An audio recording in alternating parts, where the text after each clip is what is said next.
We've all seen these types of suits on actors and characters, following their movements on screen. This is a motion capture suit, and it works by using gyroscopic sensors to map out the movements and place them onto a rig used for animation.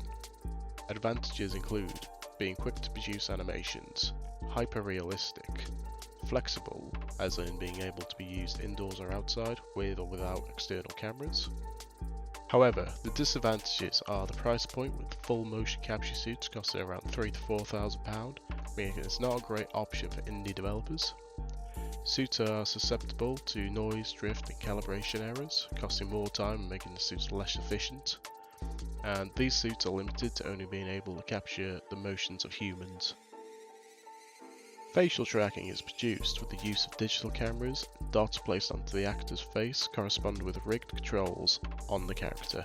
Advantages include realistic animations, speed and versatility, but the disadvantages are cost, post-processing and physical constraints, as seen with the Planet of the Apes.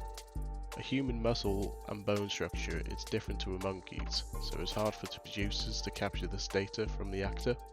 The most common form of facial motion tracking is filters, as Snapchat and other apps use infrared lights to apply these filters to your face, or even to unlock your phone with facial recognition ID.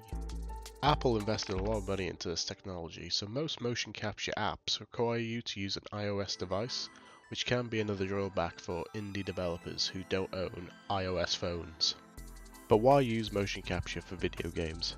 Simply, the main advantages of using motion captures are what was previously stated, with lifelike results being produced more efficiently than keyframed animations.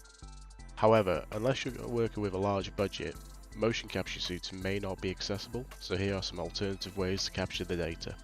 But how did motion capture first come into video games? Back in 1959, Lee Harrison III created the Animac, which is considered the grandfather of modern motion capture. This machine used analog circuits and cathode ray tubes to record and animate real-time movement. My mouth is made to move by my voice.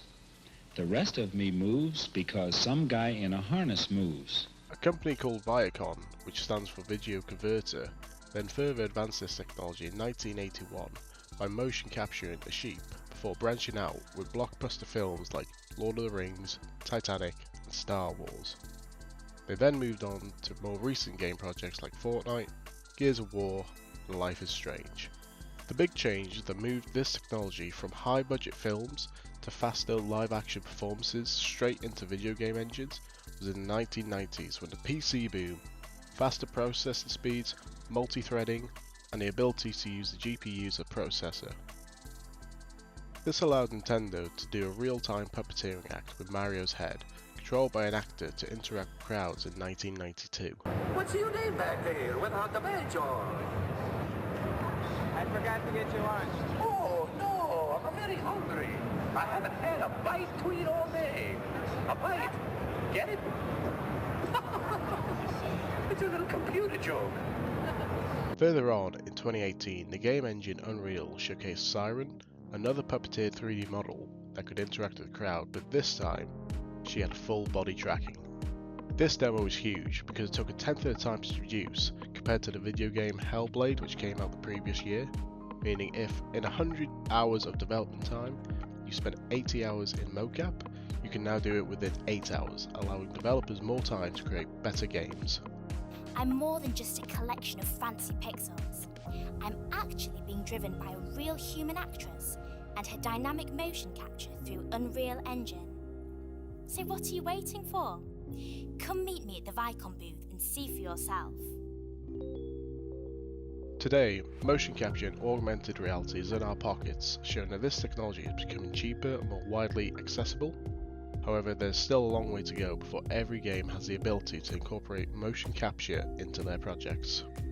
In the future, 5 to 10 years, the way this technology is heading is markerless, meaning no suits, no dots, just a simple smartphone and a few minutes to capture all the data.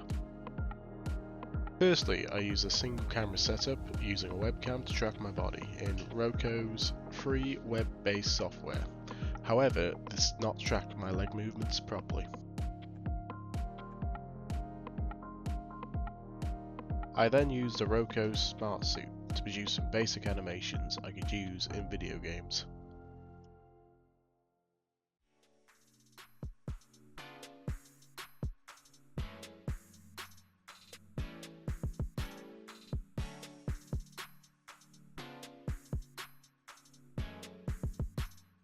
Here I have an Elvis model from Mixamo in Unreal Engine being controlled by the motion caps rig. You'll notice that the character never moves from its single position. This is because of an effect called treadmill, and it's designed to keep the character in place and let code move the mesh instead.